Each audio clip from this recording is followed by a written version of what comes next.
एका शहराची संख्या 36,000 आहे. जर त्या शहराची संख्या दरवर्षी 16.203% वाढत असेल तर 2 वर्षानंतर त्या शहराची संख्या किती असेल आपल्याला विचारलं. बघा टोटल पॉप्युलेशन किती सध्या 36,000 बरोबर.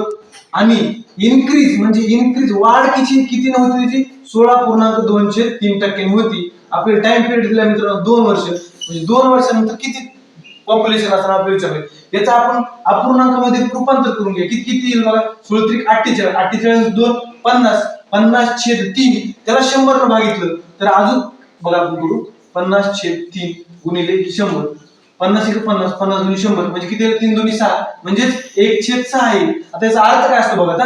हे 1/6 जे आलंय आपलं ही झाली ओरिजिनल पॉप्युलेशन आणि ही झाली इन्क्रीज्ड पॉप्युलेशन बरोबर.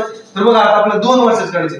पहिल्या वर्षी काय होईल 6 स्वतः मूळ पॉप्युलेशन पुन्हा 7 वाढली पुन्हा दुसऱ्या वर्षी 6 पुन्हा 7 वाढली. आता सिंपल बघा 6 6 36 आणि 7 7 49.